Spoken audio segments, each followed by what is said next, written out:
We continue now with Alfred Goldberg's book, Pentagon 9/11, Chapter 4, Inbound Plane Rumors and Evacuations. Warnings and rumors of more plane attacks caused apprehension and disrupting the firefighting. Schwartz ordered evacuations in the morning and afternoon of the 11th and another evacuation the next morning. First warning came before the 10:15 a.m. E-ring collapse, when FBI agent Chris Combs received a call through his FBI radio that a hijacked plane thought to be headed toward Washington was only 20 minutes away. Notified by Combs at the command post in South Parking, Schwartz considered the options. If he did not evacuate and another plane hit, the cost in lives could be staggering. If he retreated, the firefighting and rescue efforts would be delayed. With the New York attacks fresh in his mind, Schwartz decided to order a full incident site evacuation, urging emergency workers to seek cover under nearby highway overpasses.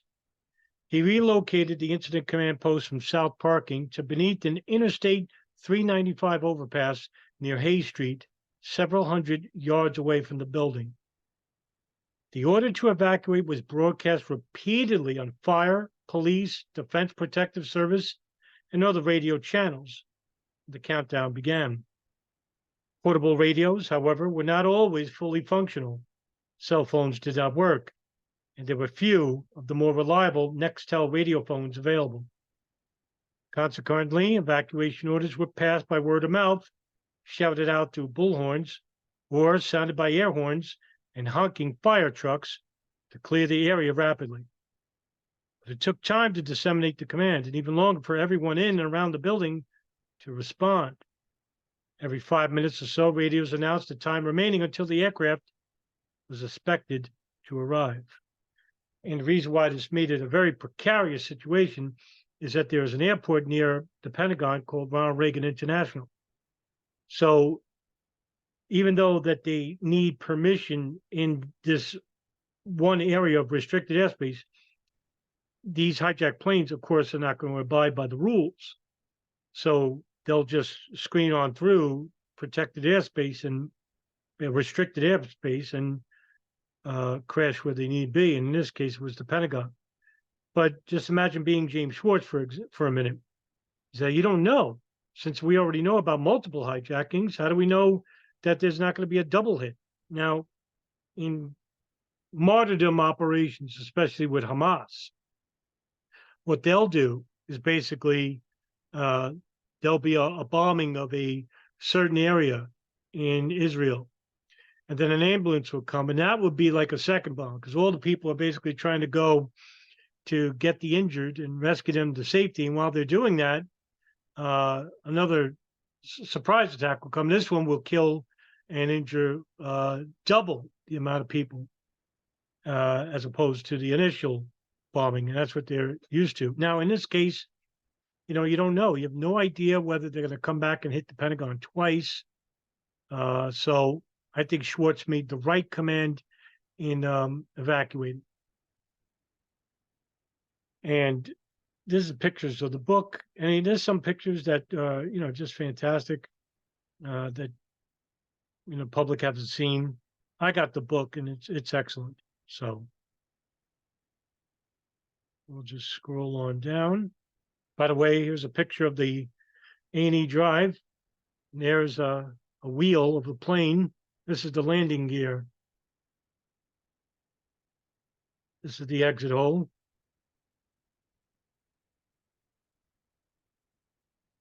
And that's the damage that was left behind, as you can see. These are good pictures. They were taken from a helicopter. I think it was an Arlington fire chief or assistant fire chief that actually went up. Was Ed Plower? Forgot his name. I did mention him in the chapter series here, but I forgot. As the orders passed down the chain of command, the firefighters dropped their hoses, shut off their equipment, and abandoned the search missions. Some moved their fire trucks away from the building, withdrew across Route 27 and Interstate 395, and sought shelter behind barriers or under overpasses. Let me just Get this down so I could read it a little bit more. As word of the evacuation spread around the vast Pentagon perimeter, Pentagon police, helped by military volunteers, steered the many clusters of people away from the building and ordered those still inside to leave.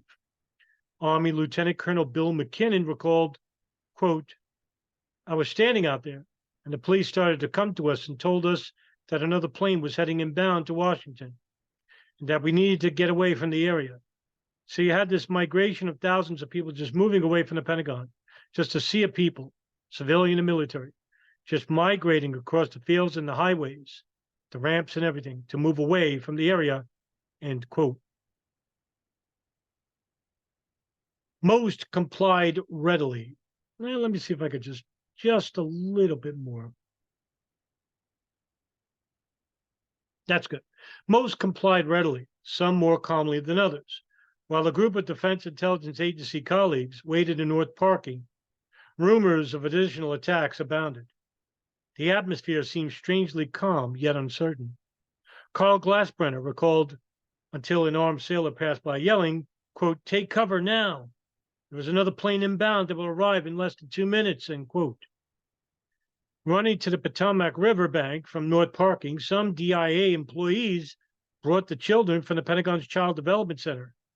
As they waited, everyone's eyes turned skyward, searching for the alleged inbound aircraft that could carry the threat of even more deaths. Airboats with armed police clothed in black tactical gear patrolled the river. Sirens could be heard almost continuously. Glassbrenner later described the thoughts that had raced to his mind. Where do you go? Where do you hide? You are outside with nothing to provide cover. There was virtually nowhere you could run in 1 minute. Panic filled the air as people ran screaming through the park, many in circles as they attempted in vain to choose a safe destination. In the crowded center court, by the time Smith received the evacuation order, he thought it too late to clear the area. Although he ordered his firefighters from the building, they remained in the center court, along with a number of volunteers and Pentagon workers who had not yet made it to the outside. Smith felt helpless because we were trying to do our job while under attack. Elsewhere, military volunteers seeking to carry on with the rescue work were dismayed by the interruptions. Major Craig Collier, who had evacuated from 2C638, lined up in South Parking with other volunteers, stretch bearers, when police began screaming for us to move to the other side of I-395, as there was another aircraft inbound just minutes away. Commander Randall Leschault, who continued to search the building after he escaped from Corridor 4, D Ring, reluctantly left when a firefighter insisted. In retrospect, he believed that the evacuations really interrupted the rescue operations, but he also recognized that at the time, the danger seemed genuine. Everyone else is thinking World Trade Center. You know, the plane number 2 is going to kill all the firefighters while they are in place. Some military and civilians objected to the decision to evacuate. A few, still combing the building for missing colleagues, ignored the order, insisting that live victims remain trapped inside. Angered, some felt that FBI officials cared more about protocols and collecting evidence than finding survivors. Ensign Will Parks later experienced a feeling of guilt and wondered long after what might have been if he had been allowed back into the building. Minutes after the countdown reached 0 and the threat did not materialize, Combs received a communication. The hijacked aircraft had crashed into Camp David, the presidential compound in Maryland, learning only later that it had crashed in rural Pennsylvania. At about 10:40 a.m., Schwartz announced the all clear and the firefighters converged on the building again. Testimony about evacuation to the building on September 11th is confusing and often contradictory. The prevailing turmoil seemed blurred perceptions of time and space. While it is clear that there were 3 major evacuations, 2 in the first hour, 1 in the afternoon, some groups may have had to leave the building more than 3 times during the day. The Reagan National firefighters who turned into the airport's control towers rather than the Arlington Channel reported pulling back from multiple inbound plane warnings in the morning. TV reporter David Starter and the Fort Myer Department log both described receiving another inbound aircraft warning around 11:30 a.m. Some people pulled back, mistaking as threats to military jets and helicopters that flew over the Pentagon in the morning. Rumors of bomb threats and other alarming hearsay also caused some responders to retreat. No doubt, localized evacuations of some parts of the building occurred because hazardous conditions endangered firefighters and rescuers. The disruptive evacuations kept firefighters on the get-go, requiring them to scramble back and forth in full protective gear between the building and safer areas, draining their energy. Captain Jurr from Reagan National remembered that on 2 or 3 occasions, he had to drop everything, run back across to Washington Boulevard, and stayed there for a while. Then they clear us and we come back, and, we kept getting them. Search and rescue efforts were also interrupted. Captain Howes found that the periods between evacuations were too short for his Reagan National firefighters, loaded with heavy tools, to complete their assignment. Each time they got into the building, they made it virtually nowhere before being evacuated again. Of most serious consequence, the morning evacuations cost firefighters progress already made in suppressing the E-ring fire and allowed it to rekindle with greater intensity. Frustrated as he waited behind a barrier, firefighter Carrie Henry saw the outer fire gain strength. The interruptions also delayed firefighters from advancing on the interior fires and suppressing them. Still, fire officers gained a few precious minutes during the morning inbound plane evacuation to regroup and organize their plan of attack. Arlington's Chief White held an impromptu meeting with EMS officers so they could be smarter going back in. Howes used the time to plan search missions and update newly arriving colleagues. Alan Wallace and Mark Skipper, the firefighters who had been at the heliport during the attack, finally had a spare moment to realize they were burned and needed medical attention. The arrival of some units were delayed by the second evacuation. Several District of Columbia units had reached the perimeter of the Pentagon area when they were told to stop and take cover under the overpasses because of the inbound plane report. On pins and needles, as they waited 15 to 20 minutes, firefighters were relieved when they saw a military jet fly overhead. After the all clear, they moved up to the Pentagon.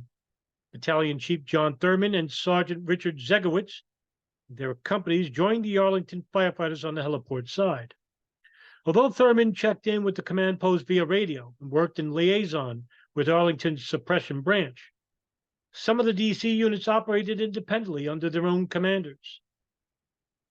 This generated friction between the departments until Gibbs and Thurman, who knew one another, succeeded in achieving a measure of coordination. As you could see, that the height of uncertainty led them to pause and rethink, some to pause and act irrationally. And, with the height of confusion and uncertainty, it's really amazing that these first responders at the Pentagon, acted accordingly within those first few hours. And those who survived the attacks in the initial hour had to give thanks to the military and first responders on scene during the initial minutes after the attack.